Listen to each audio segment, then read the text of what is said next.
नमस्ते दोस्तों, मैं हूं Satish Kumar and welcome back to things to know before marriage video series.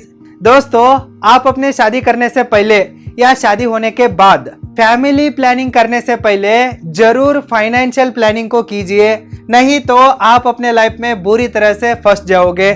Bharat में मेजॉरिटी ऑफ लोग फाइनेंशियल प्लानिंग को करते ही नहीं है। शादी करने से पहले भी नहीं करते हैं, शादी के बाद भी नहीं करते हैं। बहुत सारे लोगों को ये फाइनेंशियल प्लानिंग क्या होती है इसका कोई आइडिया ही नहीं है।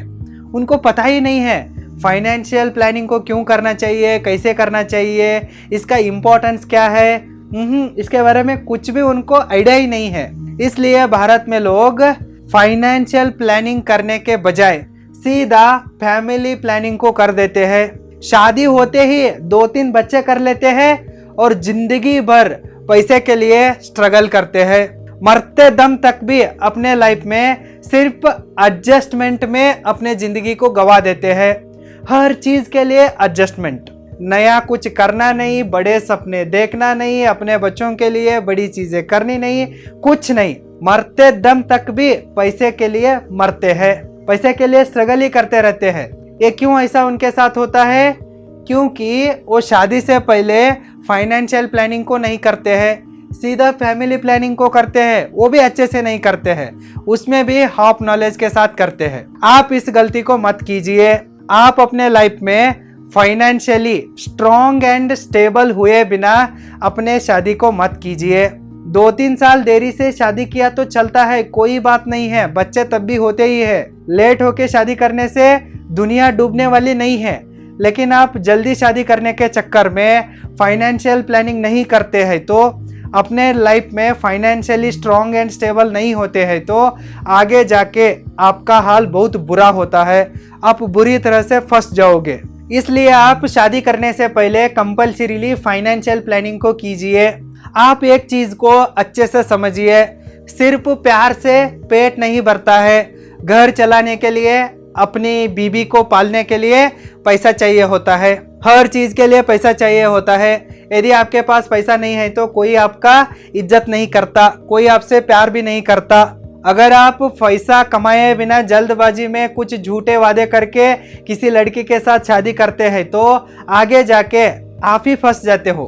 हर बार आपको सबसे सुनना पड़ता है, पत्नी भी गाली देती है, पेरेंट्स भी गाली देते हैं, आगे आपको पैदा होने वाले बच्चे भी आपको गाली देते हैं। ये क्यों चाहिए? भारत में मेजॉरिटी आप लोगों की लाइफ इसी तरह से है। जब घर में खर्चे बढ़ने लगते हैं ना, तब घर में पति और पत्नी के बीच में लड़ाई झगड़े शुरू हो जाती है।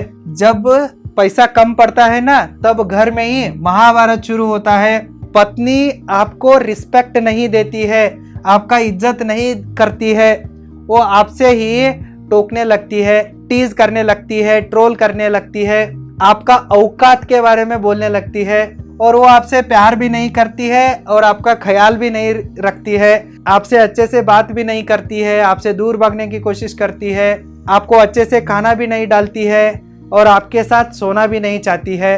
वो अपनी ज़रूरतों को पूरा करने के लिए एक तो एक्स्ट्रा मैरिटल अफेयर्स को शुरू कर सकती है, नहीं तो आपको डाइवर्स देके किसी और अच्छा खासा कमाने वाला लड़के के साथ शादी कर सकती है। क्योंकि वो कुछ भी कर सकती है, क्योंकि यदि मर्द के पास पैसा नहीं है तो कोई भी आपका सम्मान नहीं करेगा, कोई भी आपसे प्यार नहीं करेगा, कोई भी आपका साथ नहीं देगा।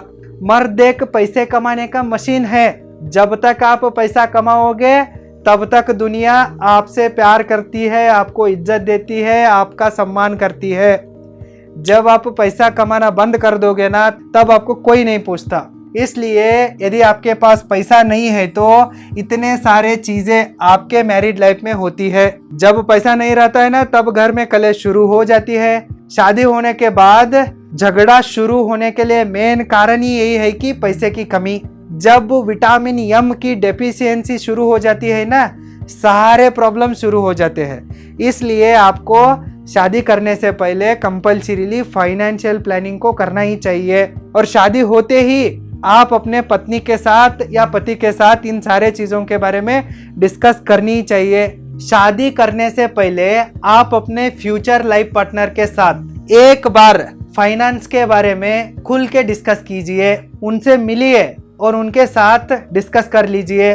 फाइनेंशियल प्लानिंग को कीजिए।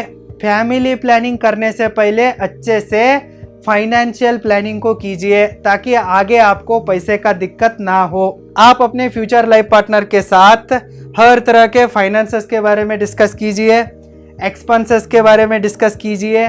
शादी होने के बाद क्या क्या खर्चे करना है, क्या क्या परचेस करना है, जैसे कि कब घर लेना है, कहाँ घर लेना है, कार लेनी है क्या नहीं, कब लेनी है, कौन सी कार को लेनी है, पेरेंट्स के लिए कितना खर्चा करना है, आगे आने वाले बच्चों के लिए कितना पैसे सेव करना है, उनके फ्यूचर के लिए क्या करना है, शादी होने के बाद हनीमून को किधर जाना है और किधर किधर ट्रैवल करना है, टूर किधर जाना है, कौन कौन से कपड़े खरीदने हैं, घर में कौन कौन से सामान को खरीदने हैं। इस तरह से हर एक चीज़ को डिस्कस कीजिए। फाइनेंस को, एक्सपेंसेस को और परचेस को अच्छे से डिस्कस कीजिए और अच्छे से फाइनेंशियल प्लानिंग कीजिए।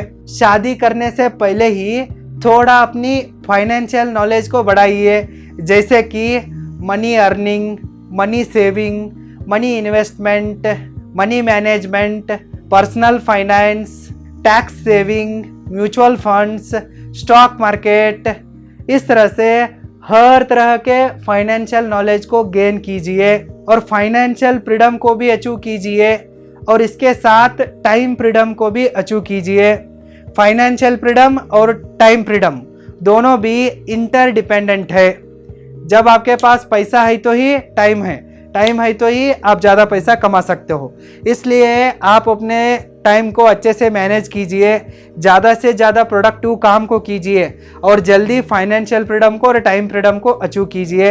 यदि आप टाइम मैनेजमेंट स्किल्स को सीखना चाहते हैं तो अभी roaringbusinessschool.com को विजिट कीजिए और अल्टीमेट टाइम मैनेजमेंट कोर्स में एनरोल कर लीजिए। फाइनेंस मैनेजमेंट स्किल्स के साथ साथ टाइम मैनेजमेंट स्किल्स को भी सीखिए और अपनी मैरिड लाइफ को खुशी से आगे बढ़ाइए।